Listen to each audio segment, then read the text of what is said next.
नमस्कार दोस्तों। 13 अप्रैल 1919 पंजाब के अमृतसर के जलियांवाला बाग में हजारों की मात्रा में लोग इकट्ठे हुए थे। इस दिन लोग बैसाखी का त्यौहार सेलिब्रेट करने के लिए इकट्ठे हुए थे और उस टाइम पंजाब में एक एक्ट पास किया गया था, रोलेट एक्ट। उसको लोग प्रोटेस्ट करने के लिए इकट्ठे हुए थे। सडनली एक लार्ज अमाउंट में ट्रूप्स आते हैं वहां पे, जिसको लीड कर रहे होते हैं जनरल डायर। उस टाइम जैसे ही वो ट्रूप्स अंदर एंटर करते हैं, वो देखते हैं कि लोग रोलेट एक्ट को फॉलो नहीं कर रहे, उसके विरुद्ध जा रहे हैं। तो जनरल डायर अपनी सेना को कहते हैं इन पर गोलियां चलाओ। उस दिन हजारों की संख्या में लोग वहां मारे जाते हैं, जिसका दोष जनरल डायर को जाता है। 21 साल बाद सरदार उधम सिंह लंदन में सबके सामने जनरल डायर को गोली मारकर उसका बदला लेते हैं। तो दोस्तों, आइए जानते हैं आज की इस वीडियो में हमारे रियल हीरो सरदार उधम सिंह के बारे में। दोस्तों, उधम सिंह का जन्म 26 दिसंबर 1899 में पंजाब के सुनम गांव में सांगूर जिले में हुआ था। इनका नाम शेर सिंह रखा गया था। 1901 में किसी बीमारी की वजह से इनकी माता का देहांत हो जाता है। उस समय ये केवल 3 साल के थे। इनके पिताजी का नाम तेल सिंह था। इनकी बढ़िया शिक्षा के लिए इनके पिताजी इन्हें अमृतसर भेज देते हैं, लेकिन 1907 में इनके पिताजी का भी देहांत हो जाता है। उधम सिंह अनाथ हो चुके थे। इसी बीच उधम सिंह और उनके बड़े भाई मुक्ता सिंह सेंट्रल खालसा ऑर्फनेज, जो कि पुतलीगढ़ में है, वहां रहने लगे। 1917 तक आते आते उनके भाई की भी तबीयत खराब होने लगती है और वो भी उन्हें छोड़ के चले जाते हैं। उधम सिंह बिल्कुल अकेले हो चुके थे। 1917 में वो अपनी मैट्रिक की परीक्षा पास करते हैं। Udham Singh British Indian army भी ज्वाइन करते हैं और वर्ल्ड वॉर फर्स्ट में अपने आप को सर्व करते हैं एज एन ब्रिटिश आर्मी। का रिवोल्यूशनरी करियर 1919 में स्टार्ट होता है इंडिया आने के बाद। आखिर वो एक रिवोल्यूशनरी बने कैसे? ठीक है, उधम सिंह जब जलियांवाला बाग मैसेकर हो रहा था, तब उधम सिंह वहां पे प्रेजेंट थे। कुछ स्टोरीज ये कहती है कि उस दौरान 13 अप्रैल 1919 में उधम सिंह जलियांवाला बाग में उसी टाइम मौजूद थे और उन्हें गोलियां भी लगी थी और वो हेविली इंजर्ड हो चुके थे। अगले दिन सुबह वो ठीक होकर वहाँ की मिट्टी अपने सर पर लगा के कहते हैं कि मैं इस चीज का बदला लूंगा। दूसरी कहानी ये कहती है कि उधम सिंह उस रात लोगों को एज अ सप्लायर हेल्प कर रहे थे। वो पूरी रात सोए नहीं थे। वो जो भी लोग थे वहाँ पे जलियांवाला बाग में, वो उनको हॉस्पिटल डॉक्टर वेद के पास ले जाने में मदद कर रहे थे। रात को वहाँ लोगों को पानी पहुँचा रहे थे, दवाइयाँ पहुँचा रहे थे पूरी रात।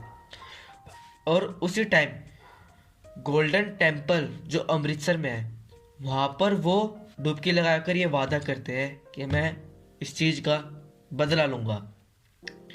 जलियांवाला बाग मैसेकर एक इम्पोर्टेंट रोल प्ले करता है उधम सिंह को रिवॉल्यूशनरीज बनाने में।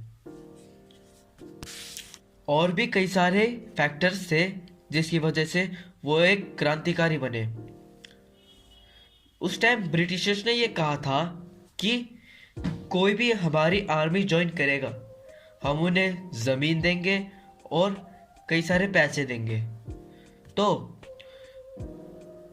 उधम सिंह जी ने पूरे 2 साल, अपनी जिंदगी के पूरे 2 साल ब्रिटिश सरकार को दे दिए।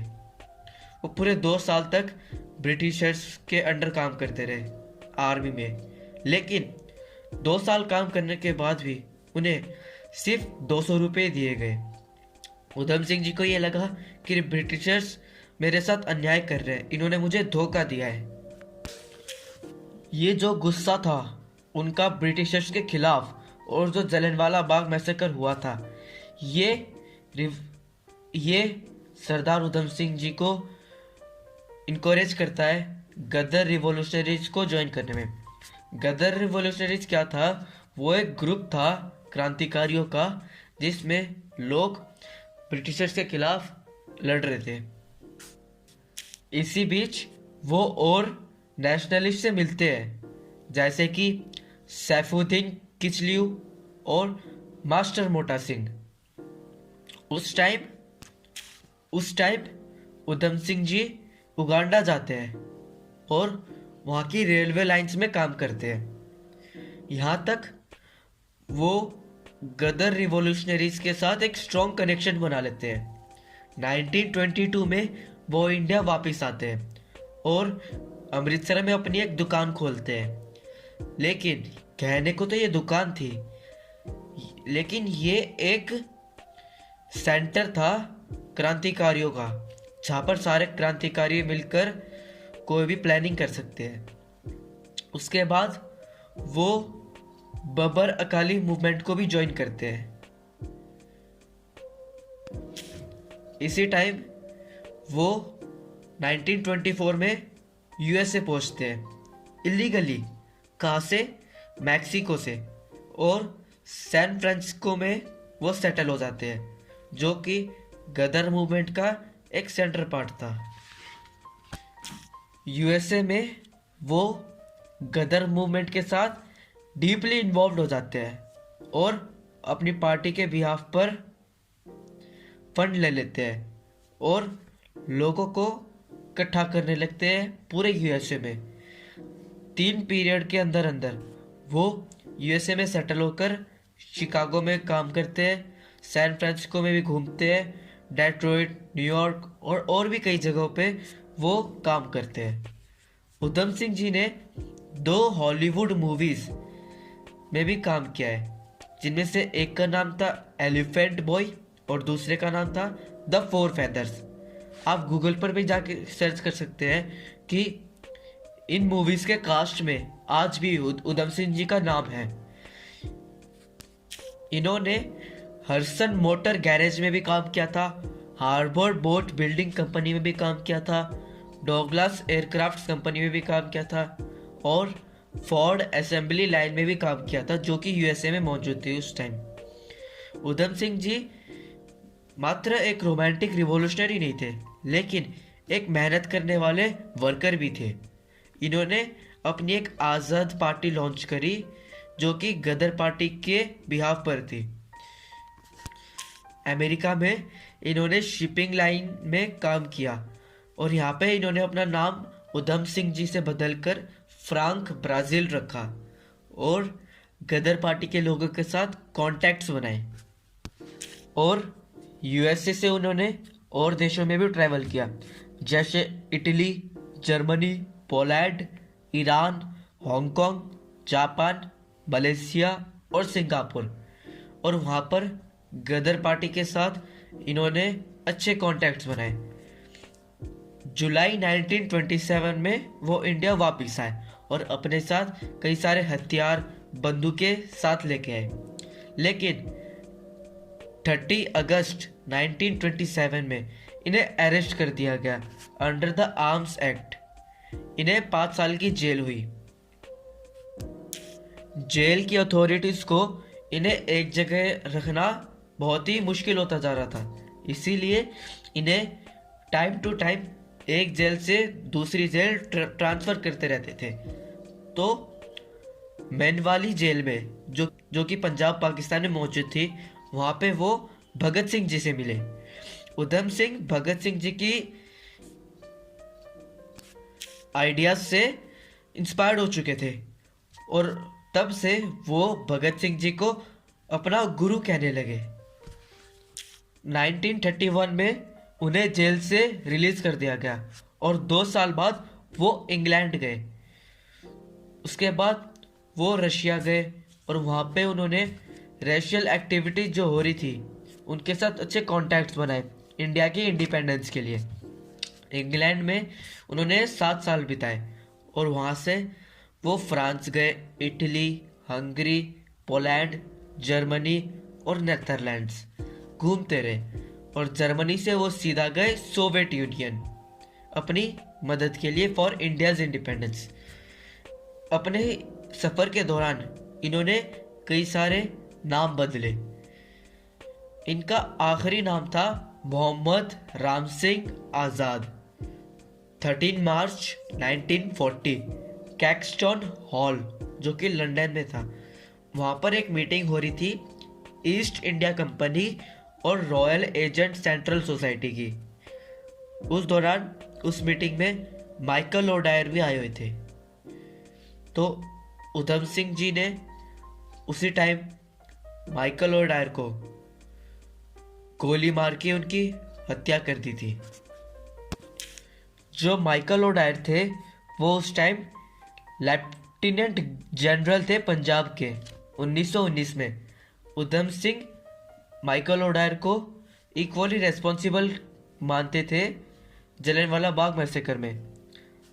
देखो दोस्तों, अब कभी कभार हम दो लोगों के बीच में कंफ्यूज हो जाते हैं। एक तो थे जनरल रेगिनल्ड डायर और दूसरे थे माइकल ओ डायर। ये दोनों अलग अलग थे। जो जनरल रेगिनल्ड डायर थे उन्होंने उस टाइम जलियांवाला बाग में खड़े होके लोगों को कमांड किया था कि तुम ट्रूप्स को कमांड किया था कि तुम इन पे फायर करो। लेकिन जनरल रेगिनल्ड डायर को किसने कमांड किया था? वो थे माइकल ओ डायर। ठीक है,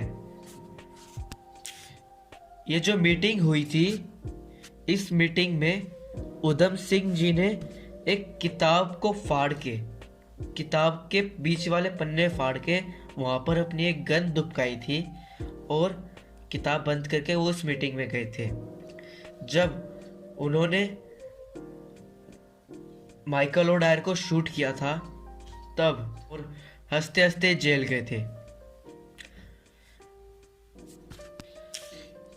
इस दौरान जब ब्रिटिश आर्मी ने उनसे उनका नाम पूछा तो उन्होंने अपना नाम राव मोहम्मद सिंह आज़ाद बताया, जो कि इंडिया के 3 मेजर रिलीजन्स को शो करता है। जो माइकल ओ डायर की हत्या थी, क्या वो सिर्फ हत्या थी? क्या उसे सिर्फ मारना था या लोगों का बदला पूरा करना था? दोस्तों, जब उधम सिंह जी ने माइकल ओ डायर को मारा तो उन्होंने सिर्फ माइकल ओ डायर को नहीं मारा, उनके साथ साथ 3 लोगों को और मारा था, जो कि थे secretary of state for India and former governor of Bengal Lord Zetland. दूसरे थे former governor of Bombay Lord Lamington. तीसरे थे former lieutenant governor of Punjab Sir Lewis Dane, जो कि उसी मीटिंग में मौजूद थे। इन तीनों के साथ साथ माइकल ओ डायर को उधम सिंह जी ने गोली मारी थी। उस टाइम इनकी आइडियोलॉजी इतनी तेज स्प्रेड हुई, इनकी खबर इतनी तेज फैली पूरी दुनिया में जैसे भगत सिंह जी की फैली थी। इन दोनों को, उधम सिंह जी को और भगत सिंह जी को, लोग भगवान का अवतार मानने लगे। तो टाइम के साथ साथ ब्रिटिशर्स चाहते थे कि जितनी जल्दी हो सके हम उधम सिंह को फांसी दे दें, उसे लटका दें, क्योंकि वो ये नहीं चाहते थे कि लोगों तक ये बात पहुंची, लोगों तक इसके विचार पहुंचे। उसी टाइम 31 जुलाई 1940 को पेंटन वैली प्रिजन में हमारे उधम सिंह जी को फांसी दे दी गई। दोस्तों, इस दौरान उधम सिंह जी हमारे बीच आज नहीं है। इनके शरीर को 1974 में इंडिया वापस लाया गया था। 1940 में उन्हें फांसी दी गई थी और 1974 में इनका शरीर वापस इंडिया आया था।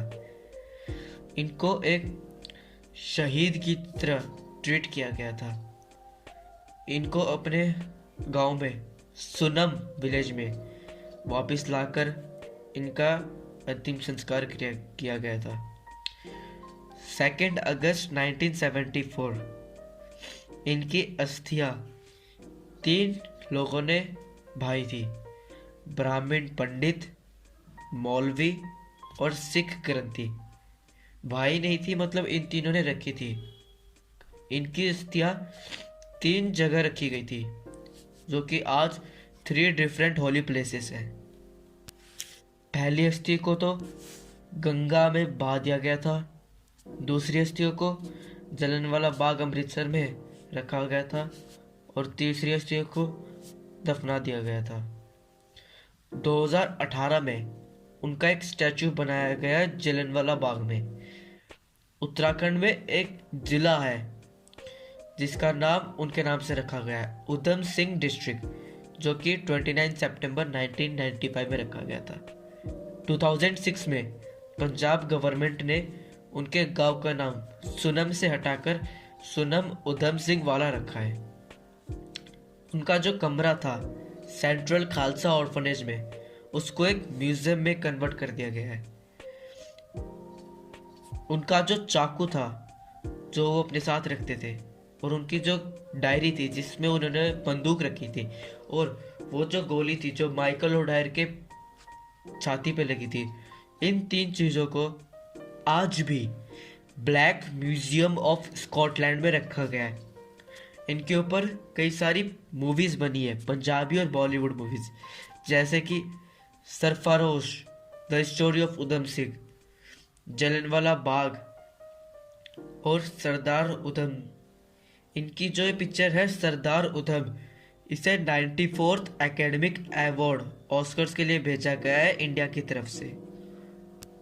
तो दोस्तों, यही थी हमारी आज की कहानी वीर सरदार उधम सिंह जी के ऊपर।